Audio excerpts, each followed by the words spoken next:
Wisconsin, home to cheese, the Packers, and America's resident werewolf. Wait, what? Brainsail.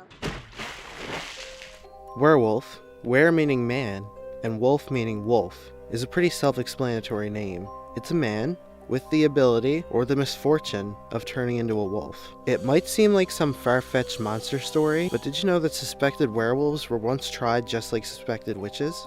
The most notable trial being Peter Stump, who was a serial killer in the Holy Roman Empire back in the mid-late 1500s. He was known for killing and then eating his victims, including women and children. He later, under torture, confessed to practicing the dark arts since he was a child. He said that the devil had given him a special belt, which allowed him to transform into the likeness of a greedy, devouring wolf, strong and mighty, with eyes great and large, which in the night sparkled like fire, a mouth great and wide, with most sharp and cruel teeth, a huge body, and mighty paws. He was later executed for his crimes, and in a fantastically brutal fashion, I might add. He got put on a wheel, had flesh torn from his body in 10 different places with red-hot pincers. Then he had his arms and legs torn off, which were then broken to prevent him from rising from the grave. Better safe than sorry. Then finally, he was beheaded, and his body was burnt. You didn't screw around with the Holy Roman Empire, man. But that was back in the 16th century, and it's not exactly a crazy idea for there to be monster stories from back then. Surely there are no current werewolf stories, right? Have you ever heard of Elkhorn, Wisconsin? It's a nice little town, known for being very pretty during Christmas time. And in 2010, it had a cozy little population of 10,084. Well, 10,085 if you include werewolves, living just outside the community on Bray Road. The Beast of Bray Road is said to be around 2 to 4 feet tall when standing on all fours, and a more impressive 7 feet tall when standing upright. Its weight description varies a little. I've seen between 150 pounds to 200 pounds to 400 pounds to 700 pounds, but it's always described as being muscular or lean, so it's best just to leave it as a wolf with the body of a Greek god. It's alleged to have yellow eyes, pointed ears, and 3 long claws on each hand.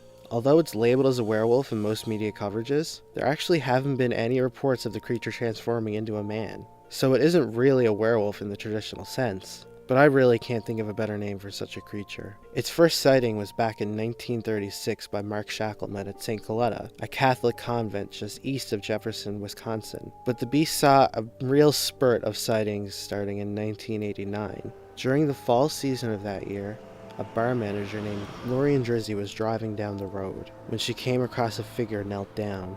Upon driving within 6 feet of the figure, she began to see features such as pointed ears, fur, and fangs. Between the years of 1989 and 1992, similar sightings kept up at a common pace, with one sighting even including a school bus full of children. Sightings were so common that local journalist Linda Godfrey was assigned to follow the story of the Beast of Bray Road. Sightings slowed down after the early 90s, until in 1999 when another major event occurred. On Halloween night, Dorothy Gibson was driving down Bray Road near Delavan when she felt like she hit a bump, so she stopped her car and got out to inspect to see what it was. But then, when she was looking off into the dark distance, she saw a large form moving towards her, so like any reasonable person, she jumped into her car and started to drive off. But the beast leapt onto her trunk. However, it was wet, so the creature wasn't able to keep its grip and it slid off, and Gibson was able to get away. There were several minor sightings throughout the 2000s, but this was the last major sighting. If you're interested in reading about those, you can check out Linda Godfrey's website. And if you think all of this is crazy and there's no such thing as monsters, that's fine. I don't blame you. You can look at these stories as a campfire ghost story. Or you can look at these as a mystery to be solved, or as proof of a true American werewolf. Just try to keep an open mind, even if you don't believe in monsters. Linda Godfrey, the journalist assigned to the story, she started out as a skeptic, but she ended up finding herself convinced by hearing all the witnesses' accounts. She even ended up writing a book about the creature. So however you decide to enjoy these stories, just try your best to enjoy them, because I definitely enjoyed reading about the Beast of Bray Road. Brainsail is like school, except Brainsail is interesting.